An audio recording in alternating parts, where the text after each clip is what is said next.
You already on it. Man. I appreciate it. No problem. Well, hey, we are live. What is going on with everybody, man? It is your boy Eric, aka Young God, coming to you live in the Orange Dungeon, giving it to you real raw rugged. And I got a special guest on the other line. I'll let you introduce herself, man. Who do we have? Armani Caesar. How are you doing today? I'm great. How are you? I'm doing pretty good, man. As we started this, as you came on here, you see me busting out laughing. Right before you got on, some random woman just DM'd me. So, do you like BBWs? Which is a very hilarious, just random ass question. Goodness gracious, man. Well, do you? I mean, yeah, I don't discriminate with the women, man, but that is a very specific ass question. I was just looking at an interview with you. You were talking about you getting like thirsty DMs. Like, is that something that you receive a lot? I do. How do you avoid do that? Hmm? You just ignore them? Do you ever like respond to them? Like, what do you do? Yeah, no. Responding is a slippery slope. I don't think they'll stop DMing if you respond. So, yeah, I just kind of ignore them. Just ignore them. Have you ever had like? Because I've seen stuff that were so outrageous that I had to respond. Like, have you ever seen something so outrageous where you're like, "Hey, you're wilding," or something that made you want to respond? No. I mean, probably like earlier before I had like a lot of followers. Now it's so like I'm kind of like numb to it because it happens every day. I'm like never not surprised at something that I've seen. Even outside the like thirsty stuff, are you not surprised by just like crazy things you see in the comment section? Because if I get crazy stuff, I know you have to get very outrageous things. Yeah, I be having fans that be wanting to fight me because I don't be putting out music fast enough for them, or with my businesses, people get mad that I don't restock stuff. I get threatened a lot. I get threatened a lot is crazy. What? That's not good. That's bad. Are you used to that? It is what it is. Are you used to that? Hmm? Are you used to that at this point? Yeah, pretty much. That's crazy. I'm so sorry of the norm to you. You said that as if it was nothing. Like, yeah, I get threatened a lot. Everybody wants to beat my ass. It's just nothing to me.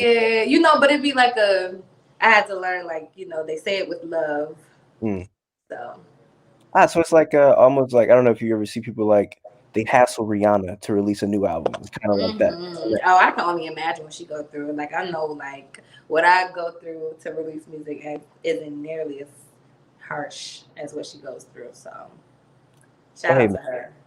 I understand why people are going crazy because you're a good artist, man. Let's start off that way, man. You are a really good artist, man. Thank you. I didn't mean to start this interview talking about BBWs and crazy deals, but you're a good artist, man. It's funny. I want to kind of take you back to how I even discovered you.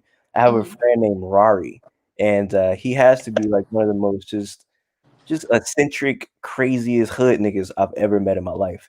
And he called me, and I knew when he called me it's something serious. So he called me. He said, "Bro, what you doing?" I was like, "Nothing." He said, "Bro, you need to listen to Armani Caesar." I was like, "She that good?" He was like, "Bro, you ever hear girls that be talking about like drug related stuff?" He said, "Nigga, I actually believe her. It sound like she hiding a nigga in her basement right now from the police." I was like, "For Hilarious. real?" He said, "Bro, she definitely hiding the fugitive." I was like, "All right, let me go listen to it." And I felt that, man. You definitely have a very authentic approach to yourself. Not even saying like authentic like streetness. I'm just saying like you seem like an authentic human, and it relates through your music really well.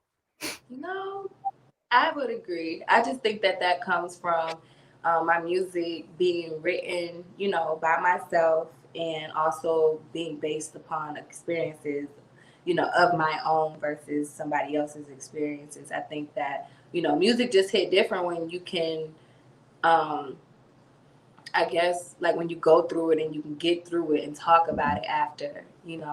So that's pretty much how I like to approach it, because if it's not authentic, if it can't be felt, then I don't want to do it.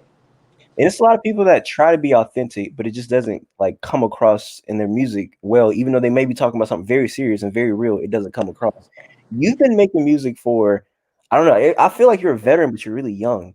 So would you say like did you learn how to convey the authenticness through the music or did that come naturally? I think it just came naturally. I think that skill came first, Mm. and just being able to incorporate that with my life experiences came after. You also are very I feel like you have a range. Like you can do the Griselda sound or you could do the Southern sound. Me coming from I'm from Florida, so I'm very Mhm. like accustomed to Southern sounds. Or you can even do singing, which I feel like low key your singing songs are some of my favorite songs. Um, because this is what I find interesting because like Rari said, you have that she hot and in her basement type energy when you're rapping. But when you're singing, it is completely different. I don't feel like I'm in danger listening to that. You sound it almost you have like a how can I put it? You have a sexual energy when you sing. It's very like just sedated and like very like sexual, like sexualized or whatever. One of my favorite songs of you singing I don't know why, because this is my favorite artist of all time. Your Erica Badu Bad Girl, or not Bad Girl, but Bag Lady. Bag lady. Bag Lady's crazy. Your Bag Lady is hard, man. What made you want to do a Bag Lady rendition? Well, rest in peace to DJ Shay. He had, I guess unofficially coined me like the handbag addict. So I used to Mm, always call myself the handbag addict. And, like Bag Lady, of course, I love Erica Badu, and Bag Lady was one of the songs that I felt like would kind of be able to explain how I felt. And, just it was just a play on, um, being materialistic and still, I guess, a lyricist at the same time, being able to express that creatively without it sounding like corny. And it was really something that I really and truly just wanted to have fun with. It wasn't nothing that we really took like super serious, but then when I did it, it was like, oh, this is kind of dope. Like, and it ended up being on my mixtape. So that was fire. it was really good. It sounds like because Erica Badu, she has a very distinct voice, and I feel like when people try to sing over Erica Badu songs, they try to do her swag, but it doesn't work. Yeah. You turned Bag Lady into like this. Just it was the like you made it sound the bag. It was like Marilyn Monroe singing to the president. Like I was like, this is crazy, man. So It yeah, was that a vibe. I think yeah. that, um, the morale in the studio always has to be right. When I'm in the studio, I don't know how other people record, but for me, the morale and the vibe of the room, the energy of the room needs to be a certain way for me to create. Only because I always say, like, if I'm not having fun with it, then I'm done with it. I Mm. don't want to do anything that seems forced because it will sound that way. I don't want anybody writing anything for me because it will sound that way. I don't want anybody, pretty much, even like, I mean, I'm receptive to different ideas and stuff, but again, it still has to match me. It has to match my flow. It has to be something that I would talk about. And luckily, so far, Westside hasn't even had to do that. He kind of just lets me go in there and do my thing, and I appreciate that. But it's also like, before that, well, before you get big, that's always like the main thing. Like, Mm. the music is always the best because you're the one in charge. And it's interesting because, like I said, not only do you rap and you rap really well, you sing. And a lot of singers, when they get in, like when they get bigger, that's when you start getting writers and things of that sort. But you're Yeah. not receptive of the writers.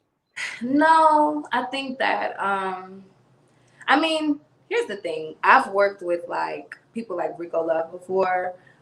We have a song together called Bad Attitude, and then we also did like a mini EP Mm, last year that I haven't even like dropped yet or anything. But I believe in creating with people, but not giving them full reign over my art, because you have entertainers and you have artists, mm. and an entertainer can entertain. They're there, they can get the moves down, they can memorize the lyrics, and they can entertain. Artists, I feel like, um, they just create from their souls. Mm. And I think, I'm more so of an artist because I'm not doing it for any other reason except for my own satisfaction.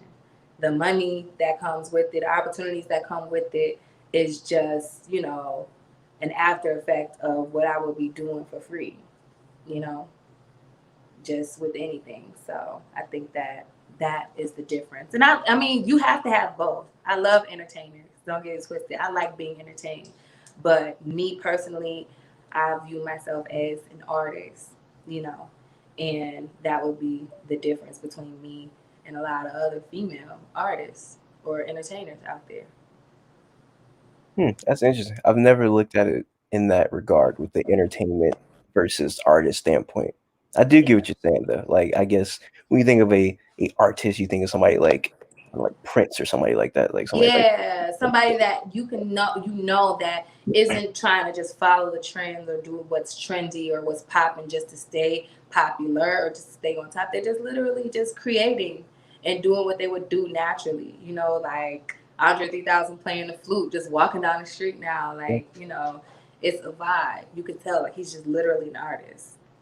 you obviously aren't chasing a wave because if you were, you would continue trying to like you're like the Liz would have sounded like a I guess like a trap sounding album, like with trap beats or Yeah, whatever. But how many women on a mainstream level are rapping over like, Griselda type beats? I don't think there's any. So at a mainstream level at least. right. So yeah, you're definitely doing your own thing. Is that something that I don't know. Is that something that you like had to grow into as well? Or were you always like as a kid the person doing like their own thing in their own lane type of Um, thing? I used to feel like, I mean, here's the thing. I grew up like half of my life in New York, and then the other half, like my adult life, was in North Carolina. And I think that it definitely plays on the regions that people are in, Yeah. on how they're influenced. Because it wasn't necessarily like when I moved down here that I wanted to just hop on trap beats. It was just that the producers that I was around in my environment, they were all making those kinds of beats, which is why for a long period I was just doing covers because the kind of beats that I wanted, weren't being made at the time. And so I think that it's important to also keep that balance because um, as a female or just as a person, period, we go through different emotions.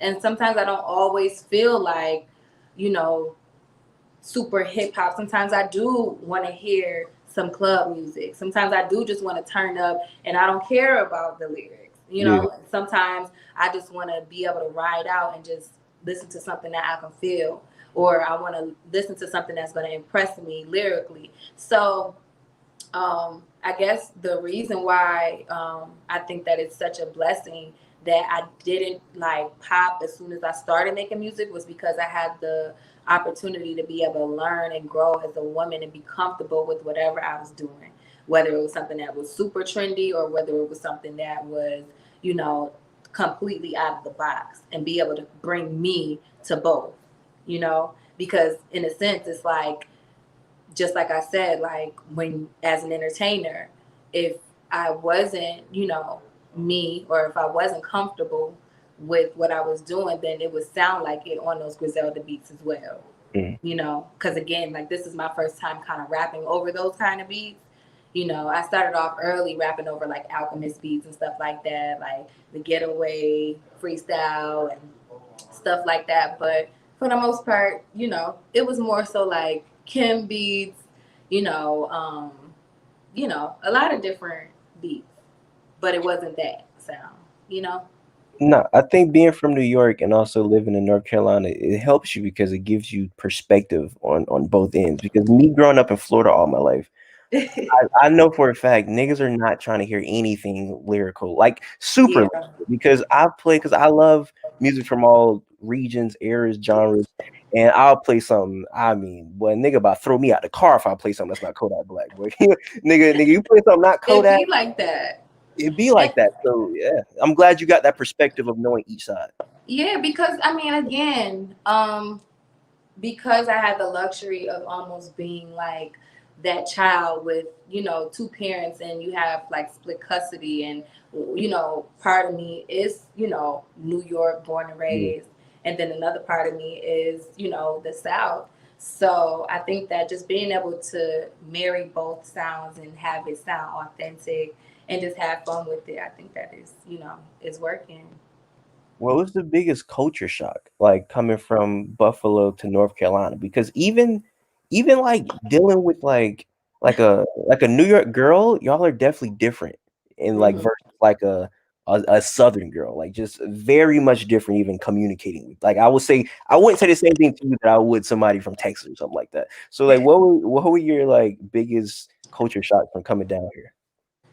I think the biggest thing, the biggest culture shock was just how people like respond to each other. Mm, When I first moved down here, it was like everybody was all happy and speaking to each other, and like if a person was walking by and seeing that you were like trying to get groceries out the car and go in the house, like they would offer to help, and it'd be like hell no, like not living in New York or even in New York, it's not so much a rude thing. Everybody is just kind of in their own zone, yeah, so you don't go around speaking to people. So like when I first moved down here, I thought like people were trying to be funny when they were like speaking to me and being all nice and hospitable. Like I got a little nervous because I'm like, what you up to? Like, are you trying to like spin me so that you can like yeah, for set sure. me up later? What's going on? So kind of just letting my guard down and really succumbing to this. And then it was like after a couple years down here, I would go back home and I'd be saying hi to people on the street and they'd be looking at me like, bitch, like, fuck are you talking to me for? Like, so I think that was the biggest culture shock. But again, like, I love both the North and the South. I don't like the North weather, but Definitely, I went to New York for the first time. Terrible weather. Not any weather I want to experience anytime soon. yeah, Um, no. and it's funny because I feel like a lot of niggas in the South are very curious. Like they'll talk to you more.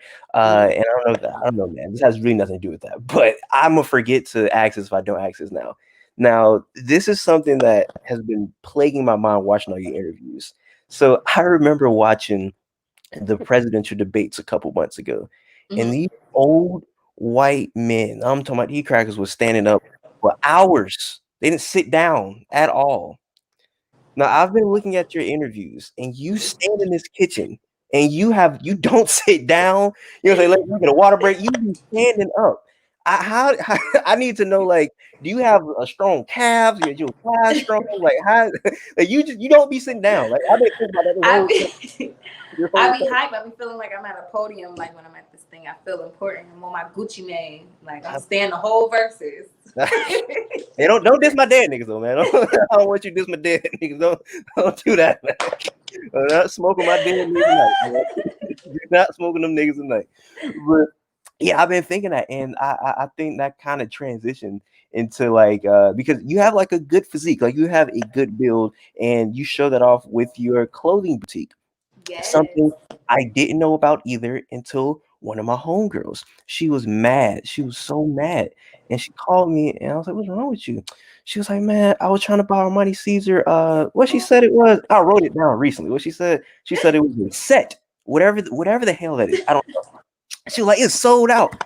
And I was like, "Oh, I don't even know what that is, but I'm sorry to hear that." And she was so upset. So I was like, "Hold on, she made clothes?" And I'm looking at your page. I'm like, "You like make clothes in like in real life, like In for real real." life. And she was upset. So I just want to let you know you got people out there that really like your clothes, man. She ruined her day. She couldn't buy that set, man. Thank you. Thank you. Somebody, it's so weird. Yesterday, a celebrity, I won't say who, but somebody like a catfishing page had DM'd them and was like, "Hey, I'm a huge fan of your music. What's up?" And used my pictures. They were like, "This is me, but this is my other page." So they were like, "It's not." First of all, but second of all, they DM me like, "I thought this was so funny. I laughed in real life, but also I knew that this wasn't you because I literally see your business page on my Explorer page literally every day." Mm, And for them to say that because obviously like they don't buy women's clothing, it was just like, wow, like the brand has just been growing, and this was something that I literally just started out doing on the side. It was something that started legit in my closet. Like I used to sell clothes that I wasn't wearing no more, that I was gonna take to the Goodwill anyway. And I started off doing like $10 sales. It'd be like on Friday night, Saturday night. I wasn't going out, I wasn't doing nothing, but my makeup was done, my hair was done. I would just get in the go in the bathroom and take pictures. And the girl, like I would just put them on my story, and the girls would just be buying them up so fast, like, and I was making like thousands of dollars, like selling clothes. So then people started turning around asking me like, okay, well, are you going to get this back in the size? Da, da, da. And I'm like, y'all do know that these are one-to-ones. Like, this is coming from my real closet. This is not, you know. Long story short, I just created. Hey, sorry. Long story short, I ended up coming up with Armani's closet because it was my closet, and you know, it's been amazing. I've had everybody from Meg the Stallion, um, the Tokyo Styles, Claremont Twins, just mad people. Not even so much like just me sending them stuff, but literally like them just buying it or their stylist buying it, and they're rocking it. You know, BET featured us. It's just been like blowing up on its own. You know, so No, I see it. Before I comment on that, I want to say that I can tell that when you get mad, you definitely get really New York, don't you? Like I can tell by that. I can tell you, babe, what the fuck you want, nigga? I can tell you do it. Nigga. Y'all love to say, "What's up, nigga?" I can tell you. yes, people be mad rude. Like they don't know what I'm in here working. Like Y'all are don't so do this. aggressive. Like New York women are so aggressive, man. Like, You think so? I like think nobody. that Y'all say like when y'all get to saying because y'all hold out nigga when y'all get mad. Say, what the fuck up, nigga? What's up, nigga? Like y'all like that. What's up, nigga? Gotta do that. that's so funny. I mean, I think it depends on like what kind of New York girl you're talking about because I don't feel like they all like that. I feel like especially girls like from the boroughs are like that. Like your son, like for real, my G, like they will talk to you like a hood nigga for sure. But you know, it's just the culture. Man, It's what we gotta go through, and it's so like that's just New York. Period. I think it's just a rough culture. You gotta figure out a way to survive. You know, and you can't let nobody play you. You either food or you know you eating. Like and so. the interesting thing about surviving, I feel like the fact that your clothing company is so big. Let's say you got to a point where you said, if I'm not having fun with it, I'm done with it. Let's say you're not having fun with music anymore. You're like, I don't want to do this anymore. I feel like your clothing line, it's not like, oh yes, she also sells clothes. I feel like people look at you as like she sells clothes and makes music. Like it's almost at this point like at the same level. And you could Oh, fall. it's legit. Like people that didn't know that I did music that you know be shopping with me, and it's crazy because like people always like tag the model, and it's like so y'all don't know like okay, like but it's cool though because you know I can hit them from all sides, and you know that's what it's about, like being multifaceted, and I'm a Gemini, so I'm automatically like on Oh, to so the next. Once I you're start one thing, then crazy. I'm on to the next. Excuse me? So you crazy. That's what that means if you a Gemini. No. Geminis are just geniuses. We're very creative geniuses. You know, Kanye was a Gemini, Prince was a Gemini, Oh, Tupac Kanye. was a Gemini, you know, Kendrick's a Gemini. So you get where I'm going with this. Like, you know, we're just like we are very creative beings. And with that said, I just think that it would be a disservice to me. I would be doing a disservice to everybody else and to God for putting me here by just, you know, fulfilling one part of, you know, my destiny through my talent. I feel like I have many talents. I feel like we all have many talents. And while we here, it's time to, you have to make the best of it. You know, I feel like a lot of our dreams and our goals and the things that we are put here to do are not just about us. It's tied to other people, either it being something that can help them or inspire them or keep them motivated to keep going. So You're such an articulate black woman. Like it's so beautiful to hear you speak and talk. I feel like I could see you getting like stigmatized by white people as like because I feel you would be the type of person that just like wouldn't take anything and you just wouldn't like, oh, okay, since you said to do this, I'll do this. I feel like you would kind of fight back on certain stuff. Have you ever got mhm. tagged like that angry black woman or that sassy black woman, or she's gonna talk back and defend herself. Like, have you ever got that from people? I'm not that famous yet. They haven't started coming for me yet. But in the event that they do, like I think that I've had very thick skin just growing up in the environments that I've grown up in, all my experiences, and I think that my don't give a fuck gene is so strong that like I really wouldn't care, Um, and it's also because like no offense to my fans, it's just like I don't give people the power to lift me up or bring me down.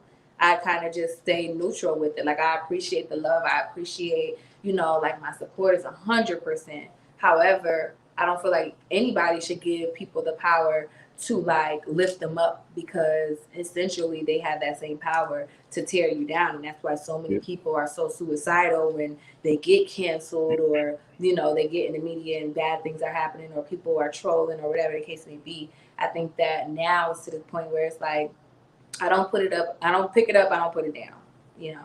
And you have to stay like that to be able to stay grounded. My self worth isn't in fans, Yeah. is rooted into something much deeper than social media or anything. Not for sure. Like I said, you're definitely like just that whole spiel you just did. Like you're very articulate, and like I said, even if you said I don't want to do music anymore, you obviously are going to have multiple lanes, even outside the fashion, that I know you're going to be very successful in. So that's For cool to hear. sure. That's cool to hear. Before I let you go, I do want to talk about a couple of my favorite songs on the Liz, and maybe if you had stories on them or whatever, I want to. Yes. Before I do that, I do want to talk about a song that's not on the list that I really like. It's from 1999 C's or 1990 C's, excuse me. Um, Rain, where you rapped over freaking Missy Elliott. I can't stand the rain. I was eating a Zaxby salad. I don't know if you ever had a Zaxby salad. One of the best things I've ever had in my life. Have you ever had that before? I think so. So good. First time I ever had that today. It was heaven. That's so funny. I'm eating the salad, and I'm like, nigga, I can't stand the rain either. I'm eating this motherfucking salad, man. That bitch was great, and yeah, man, that's all. That's a really Fire. good song. That's a really good song. Really Thank you. I appreciate it. Yeah. That's one of my favorite freestyles, I will say. Missy Elliott is one of my all time favorite artists, and Timberland is one of my favorite producers. So um, I think that it was just, 1990s again was basically me not having beats to rap over. Um, and wishing that I had the money to get a Timberland beat or a DJ Premier beat, or something like that. So that kind of came out and was you know one of my favorite projects to this day. You know, hard. a lot of the bars, a lot of the things that I was spitting on there, some of my best. I feel like I feel like I was in my prime 1990s for sure. It's hard. That's hard. That's hard. The Liz. Some of my favorite songs in the Liz. Off the top of my head, what do we have? Palms Angels. I like Palms Angels. I like the song. The video is insane. The cameraman was on some crazy shots right there. He did some close-ups on the coochie. It was wild. And you were just like rapping with the coochie. I was like, I've never seen this shot a day in my life. I don't know who idea was that. Let's get the coochie shot. That was crazy. Yeah, that um, was a wild song. But I love that song. I don't know if there's any backstory behind that. definitely one of my favorite songs for sure. But here's the thing. Everybody always asks me what my favorite songs are on the list, but I think that the list, to me, I listen to it as like one long song. Mm, Like I can't listen to the list without listening to the whole thing, because it tells a story. It it even like, because people, I've heard like people kind of dissect it and do mm, reviews on it and stuff like that. But what people fail to realize is that, the Liz is a project that is, based around being a strong woman, being an iconic woman.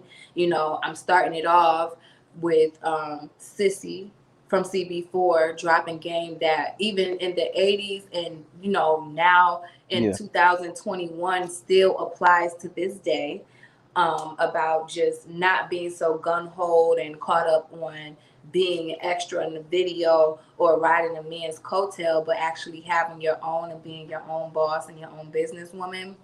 Um, and then down to the Elizabeth skit when, it's transitioning, like right at that point, it transitions from kind of like boom bap beats to, trap beat. Yeah. So it's like from then on, it's like, you got Drillorama after that, you got Yum Yum after that, Palm Angels is after that. And then I ended off with a Roy Ayers beat. And it kind of is just listening to it as a whole, it's almost like my coming of age, project. It took me that project really it took me 2 days to record it, but like that being my debut, um I've been working for that. I've been creating that and living those experiences so that I can spit that for my whole life. That's a You solid know. debut. Solid debut. But like all of those experiences are very much personal, real experiences. Yeah. Everything from me going through a breakup and writing Countdown, me falling back in love and writing Palms Angels, me kind of in the mix and just kind of just talking shit towards the end at with Monty Moves. Um, and then just having fun with my brothers on Gucci Casket, Mac 10s for everybody, Drillorama, like because me, Ken, I mean, not even Ken, Conway, and Benny, we've been rapping since, I was 16 years old. Yeah. So it was just a fun project to do, but all the experiences are so real.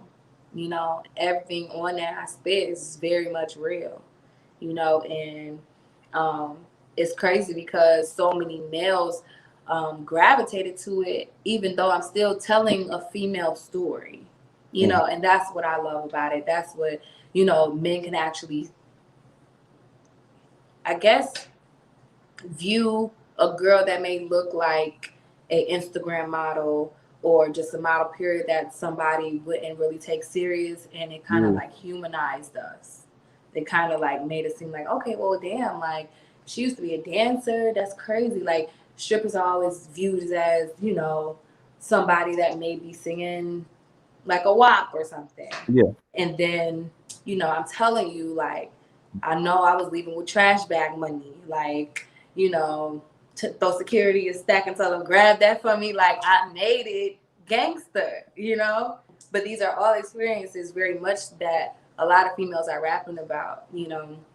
So I just, I'm grateful for my talent. I'm grateful for the supporters that really fuck with it because, Griselda fans, they were real. They was kind of on the fence about me when I first got signed. So, to see the reaction and to get so much love from it, I'm just so appreciative. I seen a nigga upset at you getting signed. Like the first day you got signed, nigga say, "Oh," he said, "What he say?" He say, "Man, this is more coochie popping music." But the good thing about it is like, being slept on or underrated is always like an advantage. Now it's like coming up off the list is the pressure actually is one now because Yeah. now I have to follow up with something Yeah. even better than that. So, it's You like said I something. can't No, I can't just look pretty and just, yeah, surprise people. for Now sure. they're You like, said oh something. no, you a spitter. I want to hear that shit now. Yeah, yeah. You said something interesting. You said that like seeing some of the reviews or whatever, and it's funny because along like when your first album dropped, I actually watched a review of your album. I'm curious, was it the same review that you watched? Do you like watch like YouTube reviews of your stuff? Mm-hmm. You Yeah. must have watched that. You know what Dead in Hip Hop is? The four older black dudes, and Yeah, I they think got the so. most views on your review, if I'm not mistaken. And they were I'm gonna talking. look it up because I've seen several. Like I've seen a Mm. lot, but I've probably seen that one too. For sure, for sure. What else on there do I really love? Gucci Casket, I really love everybody verse on there. If I was a rapper, I wouldn't like Conway when he gets on a song, it's like he just wants to out rap everybody. Like it's like if I wouldn't feature on my song, I'm like, bro, you're not finna embarrass me on my song. Like he has on everybody, like everybody on Griselda, he has a song where he's featured, where he's just like, yeah, I'm just gonna steal the show. Gucci Casket's crazy verse. He has a verse on The Cow on one of West Side's old songs. It's like, bro, you were just amazing. And the fact that he had that verse and then following up your verse was crazy too. It's not like Thank you came in, you were just like, I'm gonna write some BS on here. You had it too. So yeah, y'all was battling for writer supremacy on that song, and y'all went off. I like that. I I like mean, but it starts again from Buff City back in the it. day when, you know, it was a group of, I would say, like 8 of us. And of course, ain't nobody listening to no fucking song with 8 rappers on it. So your verse had to be the hottest to get on that song. And I think that kind of helped with, that kind of friendly, um, I guess competitiveness, and it helped with, I guess just being able to stand out. But Conway is just fire. It's just fire. He approaches his artistry a completely different way. And like I said, the way you approach it, like even the video for it's slipping my head. What's the video where like you're like in the fur coat, it's like the white background, you rapping with the mic coming down like that. What video? That countdown? Maximums for everybody. And the way that is set up, like the vibe of that is just so classy, and it's so like the way it matches the aesthetic of the lid. So even your thought from going into the visuals, don't act like you ain't doing your thing too. You know what I'm saying? But You doing it I'm not too. even gonna sit here and take complete like credit for that. I would definitely have to give that to it's a woman, shout out to Tanima. Mm. She was the one who kind of came in last minute and put together visual, or not visuals, but like treatments and ideas for the Liz project, because when we were doing the rollout, I knew I wanted to do a video for all of the songs, or at least most of the songs on there. So all of those videos that you've seen that I dropped the week of Yeah. with Mac 10s for everybody, not Palm Angels, we shot Palm Angels separate, but Mac 10s for everybody, the countdown, Yum Yum, and Ginger Rothstein, and one more. Oh, the Liz. Mm. All of those videos were shot the same day. Really? Yes, that was a 16 or 18 hour shoot, and I literally dropped all of that in the same day. It was a long shoot, but it was fire. Everybody came together. It was professional. It was good energy, and it was fun. But we made it happen. I mean, I would say I'm pretty sure you're retired, but I've never seen a video of you sitting down. So I mean, I'm pretty sure you used to being on your feet. I ain't never seen you I'm sitting not down. retiring no time Goodness soon. gracious. Well, like I said, I really enjoy your music. I enjoy everything you do. I have one more question. Something that I found out about you on accident last night. We just Mhm. like just the crazy coincidence. I wasn't even looking for this. So I was looking at old Weekend tweets. And I forgot the Weekend for whatever reason, he was beefing with the Dream. He called him a old hamburger looking ass nigga. He was What? you never seen that before? It's crazy. So No, like, this is I, news. I was like, let me go on the week. I mean, let me go on the Dream YouTube page. He called this nigga a hamburger. I was like, that's crazy. I go on his page, and then I see the song, and I'm like, is that Armani Caesar in the video? Yes, I did. I was in the Weekend video. I was in a lot of people's videos. I was in Meg the Stallion's first Really? video. Well, first like mainstream video. It's a song, and I initially when I first went to go do the video, they told me that it was a Wale video, but it ended Mm, up being Meg the Stallion featuring Wale, mm. and it was cool. The song is called what is the song called? Look it up right now. Let me see. Meg White. I can't remember. It's called Pole Dancer. So we talking Pole about? dancer, yeah. And it was super fun. And this was like 2 years ago, maybe Yeah. a year and a half ago, something like that. But yeah, like I used to be a video girl. Did not know that. That's interesting. That is interesting. And Um, the Dream, I love the Dream. He's so super talented. He's one of my favorite producers as well. Just super talented. I love all of his projects. And he just has a sound. And I think he's a Gemini too. So yeah, The you know, funny I go up for us. the funny thing about the Gemini thing, I said y'all crazy. Say we ain't crazy. Kanye a Gemini. Oh, my fault. Kanye a Gemini. We ain't crazy. That's funny. But Hilarious. no, I appreciate you coming through. If there's any last words you got to say, I seen you was on the Complex little thing or whatever. I Hmm. write for Complex. I was the one that put that out there for you, by the way. Oh, Uh, thank you. I'm not. I just want to say that. Fire. Nah, talk You know your what I'm shit. saying? It's time. Hey, listen, 2021 Yeah. ain't no being humble. Like, run it down. Hey, You know?